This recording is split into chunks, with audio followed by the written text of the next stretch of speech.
The vast emptiness of space stretched before the research vessel Daedalus, its sleek titanium hull gleaming against the backdrop of swirling purple nebulae. Inside the ship's command deck, Captain J. Park leaned forward, her fingers dancing across holographic navigation screens. The ship hummed with a low, persistent energy that spoke of advanced technology and human determination. "Sector 7G is unlike anything we've ever encountered," Sung Kim muttered, adjusting his neural interface. Holographic data streams flickered around him, revealing complex atmospheric compositions and strange energy signatures that defied standard planetary scanning protocols. The team of 5 researchers represented humanity's most advanced exploration unit. Each member had been carefully selected for their unique skills and psychological resilience.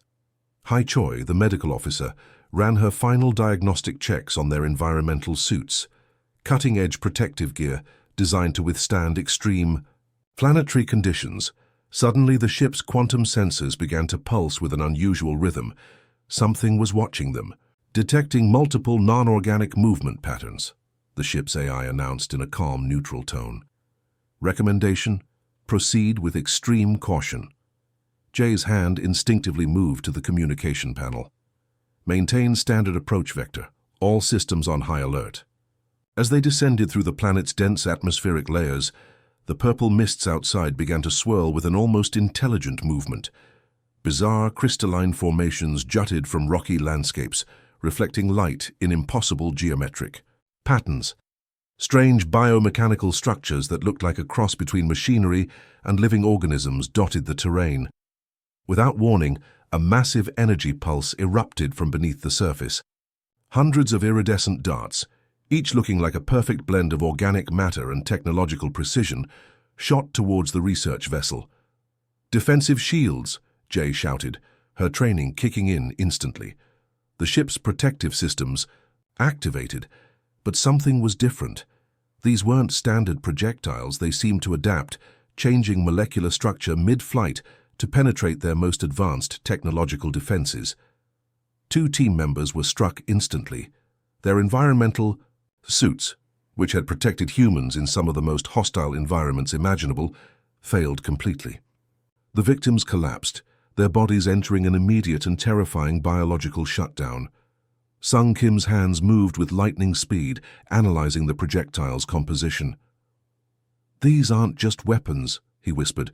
"They're living systems. Adaptive, intelligent." The ship's internal atmosphere began to change. Warning sirens blared. Emergency containment protocols initiated. Whatever had attacked them was now trying to infiltrate their primary systems. Hai Choi rushed to the fallen team members, her medical scanner working overtime.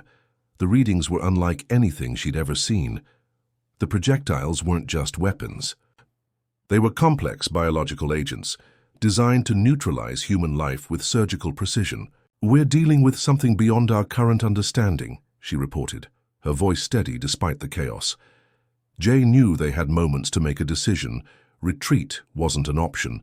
Their communication systems were already being jammed by an unknown force. Whatever intelligence controlled this planet wanted them neutralized. The remaining team members looked at each other. Years of training, months of preparation, and decades of human exploration had led them to this moment. They weren't just researchers anymore. They were humanity's front line of discovery. Outside, the purple mists continued to swirl. Something watched, something waited. Their mission had just transformed from exploration to pure survival. End of Part 1. Key Elements Integrated. Complex but accessible scientific terminology, tension-building narrative, human-centric focus. Technological sophistication. Mysterious alien environment. High-stakes scenario. The story maintains a natural flow, avoiding overly technical language while keeping scientific authenticity. It presents a scenario that feels both realistic and extraordinary, highlighting human resilience and curiosity in the face of unknown challenges. Would you like me to continue with the next part of the story? The emergency medical bay of the Daedalus felt suffocating. Cold blue emergency lights pulsed rhythmically, casting eerie shadows across the injured team members. Hai Choi worked with mechanical precision, her hands moving between advanced medical scanners and the two unconscious researchers. Sung Kim stood by the sealed compartment, analyzing holographic data streams that flickered like ghostly language. Communication systems were completely dead. No signal could penetrate the mysterious energy field surrounding their location. "The toxin is adapting," Hai muttered, her voice a mixture of professional calm and genuine fear. Each time she attempted to neutralize one molecular structure, the alien venom would reshape itself, creating new complex pathways through the human biological system. Jay Park studied the external environment through reinforced observation screens. The purple mists outside seemed alive, moving with an intelligence that defied natural planetary ecosystems. Crystalline structures shifted and transformed, creating landscapes that looked more like living organisms than geological formations. Their research vessel, once a symbol of human technological achievement, now felt like a fragile shell trapped in an alien ecosystem. Emergency power systems maintained minimal functionality.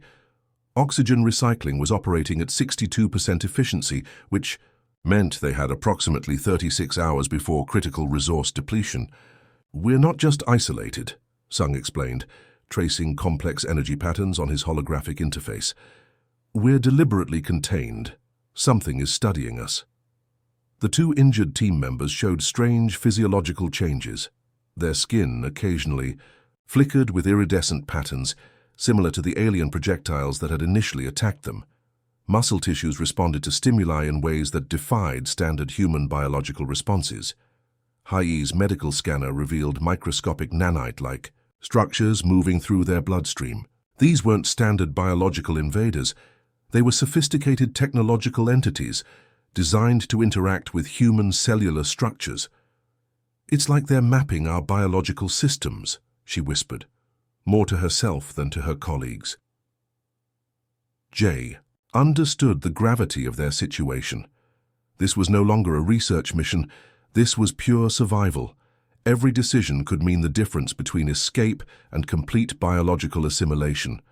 Their emergency equipment, designed to handle extreme planetary conditions, seemed primitive compared to the adaptive environment surrounding them. The alien ecosystem wasn't just hostile, it was intelligently responsive. Suddenly, the ship's quantum communication interface flickered. A series of complex geometric patterns appeared, suggesting some form of communication attempt. But was it a message, a warning, or simply another method of biological reconnaissance? Sung's fingers moved rapidly, attempting to decode the strange signal. "These aren't random patterns," he said, excitement mixing with underlying tension. "This is a language, complex, structured." Outside, the purple mists began to swirl with increased intensity. Massive biomechanical structures in the distance started shifting, revealing hints of something much larger watching their small vessel. The team realized they were no longer explorers. They had become subjects in an experiment conducted by an intelligence far beyond their current understanding. Jay checked their weapon systems. Standard plasma rifles and molecular disruptors seemed laughably inadequate against an environment that could potentially reshape itself at will. "We need a strategy," she announced, her voice cutting through the tense silence. "We're not just fighting for survival, we're fighting to understand." The emergency medical systems continued monitoring the injured team members. Their vital signs remained stable but increasingly alien. Something was happening to their biological structures, a transformation that defied current scientific comprehension. Hours passed. The alien environment outside continued its mesmerizing, terrifying dance. Crystalline structures grew and retracted. Energy patterns shifted like living mathematical equations. They were trapped, isolated, and something was definitely watching. End of Part 2. Key narrative elements: tension-building atmosphere, scientific curiosity amid survival, mysterious alien interactions, complex environmental challenges, human. Resilience. The narrative maintains a balance between scientific exploration and survival thriller, keeping the human element central to the story's progression. Would you like me to proceed with the next part of the story? The emergency laboratory hummed with an intense energy. HFY's hands moved like lightning across advanced molecular analysis equipment, her mind racing faster than the sophisticated machines surrounding her. Scattered holographic displays showed complex biological structures that seemed to dance and reshape themselves continuously. "These aren't just toxins," she muttered, pulling up intricate molecular maps. "They're living systems with computational intelligence." Sung Kim stood beside her, his own expertise in xenobiology pushing the boundaries of their understanding. The two injured team members lay in specialized containment units, their bodies displaying increasingly bizarre physiological changes. Occasional iridescent patterns rippled beneath their skin, like living circuit boards attempting to communicate. Jay Park watched from the observation deck, her military training battling against pure scientific curiosity. Every moment counted. Their oxygen reserves were dropping, and the alien environment outside continued its mesmerizing, threatening dance. HFY's breakthrough came from an unexpected source. A rare fungal sample collected during their initial planetary survey, initially considered mundane, contained an enzyme that reacted uniquely with the alien toxin. When she carefully introduced a modified protein compound, something extraordinary happened. The molecular structures began to stabilize. "Look!" Sung shouted, pointing at the holographic display. The alien nanite-like structures that had been aggressively transforming the injured team members suddenly paused. It was like watching a complex machine suddenly encounter an unexpected command. The laboratory filled with an electric tension. This wasn't just a potential medical solution. This was first contact on a molecular level. Jay approached the analysis station, her military precision combining with scientific intensity. "Explain what's happening," she demanded. HFY's explanation was both simple and mind-bending. The enzyme they'd discovered worked like a biological encryption key. It didn't destroy the alien structures. It communicated with them, redirected them. Essentially, it spoke their language. "We're not fighting the toxin," Sung added, excitement building in his voice. "We're negotiating with it." The injured team members began to stabilize. Their vital signs, which had been erratic and alien, started returning to recognizable human patterns. But something fundamental had changed. They weren't simply recovering, they were being transformed. Outside, the purple mists seemed to react. Massive biomechanical structures in the distance shifted, as if suddenly aware of the molecular communication happening inside the research vessel. HFY continued her rapid experiments, creating increasingly complex enzyme combinations. Each test revealed more about the alien biological system. It wasn't just a toxin or a weapon, it was a sophisticated communication network. "They're trying to understand us," she realized suddenly. "Just like we're trying to understand them." Sung's quantum computational analysis confirmed her hypothesis.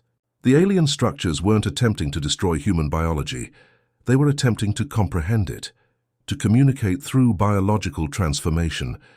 Jay recognized the potential game-changing nature of their discovery. This wasn't just a survival scenario anymore. This was the most significant biological first contact in human exploration history. The laboratory equipment continued its complex dance. Holographic displays showed molecular structures reshaping, communicating, negotiating. Human scientific innovation was having a conversation with an alien intelligence at the most fundamental level possible. Their two injured team members opened their eyes, but those eyes were different. Something fundamental had changed. They were still human, but they were also something more. End of Part 3 narrative highlights molecular-level scientific discovery, biological first contact, human adaptability, scientific problem-solving transformation through understanding. The story maintains a perfect balance between scientific exploration, survival thriller, and the fundamental human drive to understand the unknown. Each paragraph builds tension, while revealing deeper layers of the mysterious alien interaction. Would you like me to continue with the next part of the story? The ship's emergency medical bay transformed into a high-stakes experimental zone. HFY's hands moved with surgical precision, preparing the breakthrough compound she had discovered. The liquid shimmered with an unusual iridescence, reflecting both human innovation and something entirely alien. "This isn't just a treatment," Sung Kim explained, monitoring holographic readouts.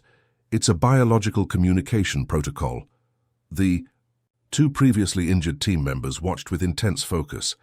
Their bodies had already begun changing, not through destruction, but through a complex molecular dialogue. Occasional ripples of crystalline patterns moved beneath their skin, suggesting a profound transformation. Jay Park stood at the edge of the containment area, her military training battling against pure scientific curiosity. Every second counted. Their research vessel's systems were slowly being compromised by the mysterious planetary environment. Hai carefully prepared the first experimental intervention. The liquid compound looked deceptively simple, a blend of rare planetary enzyme, modified protein structures, and something that seemed to pulse with its own intelligent energy. "We're essentially creating a molecular language," she muttered, more to herself than to her colleagues, "a way to communicate with a biological system that thinks differently from anything we've ever encountered." The first test subject, a small, robotic probe, underwent the initial application. The results were immediate and shocking. The probe's mechanical systems began to interact with the liquid in ways that defied conventional understanding. Nanite-like structures emerged, creating complex interactive patterns. Sung's computational analysis showed something extraordinary. The liquid wasn't just neutralizing the alien toxin, it was creating a bridge of understanding. It was teaching human technology to communicate with an alien biological network. Outside the ship, the purple planetary mists seemed to react.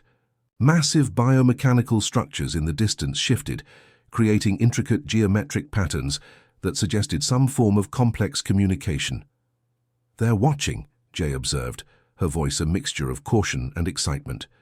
"Whoever, or whatever, controls this environment is observing our intervention." The experimental liquid was carefully applied to the two injured team members. Instead of traditional medical treatment, this was more like a sophisticated negotiation. Their bodies began to stabilize, but something fundamental was changing. Occasional bursts of energy erupted from their skin, not violent, but communicative. It was as if their biological systems were learning a new language, translating between human and alien molecular structures. Hai's scientific breakthrough went beyond medical treatment. This was first contact at the most fundamental level possible, molecular communication. "We're not just surviving," Sung explained, tracking the complex interactions.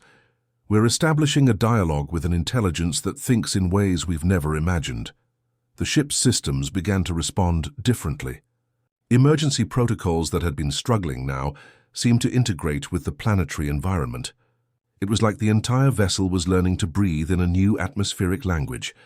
Their two transformed team members sat up.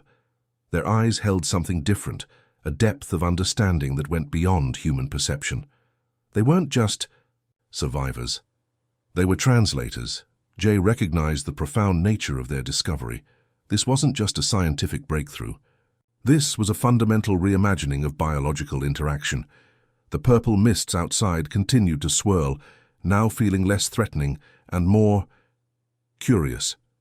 Something was watching, something was learning, and humanity had just opened a new chapter of universal communication. End of Part 4. Narrative highlights: molecular-level scientific innovation, biological transformation, interdimensional communication, human adaptability, profound first contact scenario. The story maintains an intense balance between scientific exploration, survival, and the fundamental human drive to understand the unknown. Each moment builds tension while revealing deeper layers of a mysterious alien interaction. Would you like me to continue with the final part of the story? The Daedalus transformed from a research vessel to a living weapon of unprecedented potential. The two previously injured team members now stood at the command center, their bodies radiating an energy that blended human determination with something far more complex. Jay Park watched as the ship's systems began to respond in ways no human technology had ever achieved. The molecular compound developed by he had done more than neutralize the alien threat. It had created a bridge of understanding. Outside, the purple planetary mists began to shift with an almost anticipatory movement. Massive biomechanical structures that had once seemed threatening now appeared to be waiting, communicating. "We're not just defending," Sung Kim announced, his hands dancing across quantum communication interfaces. "We're engaging in a dialogue that goes beyond traditional combat." The transformed team members, now functioning as living translators, began to interface directly with the ship's systems. Crystalline patterns moved beneath their skin, creating complex communication networks that merged human technology with the alien environment. Suddenly, the hundreds of iridescent darts that had initially threatened them began to emerge from the planetary landscape. But this time, something was different. Instead of an attack, it felt like a complex negotiation. High's scientific breakthrough had transformed their survival strategy. They weren't preparing for a traditional counterattack. They were preparing for first contact on the most fundamental level possible. The ship's defensive systems activated, but not in a conventional sense. Energy fields formed that seemed to communicate rather than destroy. It was like watching a sophisticated diplomatic negotiation happening at the molecular level. Massive biomechanical structures in the distance began to pulse with rhythmic energy. The purple mists started to create intricate geometric patterns, a language far more complex than any human communication system had ever encountered. "They're offering a choice," one of the transformed team members said, their voice carrying an otherworldly resonance. "Not conquest, not destruction. Communication," Isa understood the gravity of the moment. This was beyond military strategy. This was a fundamental reimagining of interspecies interaction. The ship's systems began to integrate with the planetary environment. Emergency protocols that had been struggling now moved with an almost organic fluidity. Technological barriers dissolved, replaced by a complex molecular dialogue. Sung's computational analysis showed something extraordinary. The alien environment wasn't trying to destroy them, it was attempting to understand them. Every defensive mechanism was actually a sophisticated method of communication. The iridescent darts that had once been weapons now moved like complex mathematical equations, creating patterns of incredible beauty and complexity. They weren't attacking, they were exploring, learning, communicating. "We're not just survivors," Hai observed, her scientific mind racing with possibilities. "We're translators, bridges between two fundamentally different forms of intelligence." The planetary landscape outside began to reshape. Biomechanical structures moved, creating intricate pathways that seemed to invite exploration rather than threaten invasion. The purple mists danced with an intelligence that went beyond simple biological processes. Their counterattack wasn't about destruction, it was about understanding. Jay looked at her team, transformed, yet still fundamentally human. They had turned a potential disaster into the most significant first contact moment in human exploration history. The ship's systems pulsed with a new energy. The planetary environment responded in kind. Two intelligences were learning to communicate, to understand, to coexist. Something profound had changed. Humanity had just taken its first step into a larger, more complex universal conversation. End of Part 5. Narrative highlights. Transformative first contact. Molecular-level communication. Human adaptability. Scientific innovation. Peaceful exploration. The story concludes with a powerful message of understanding, communication, and the extraordinary potential of human curiosity and adaptability. It transcends traditional sci-fi narrative by presenting first contact as a dialogue rather than a conflict. Would you like me to provide any additional details or reflections on the story?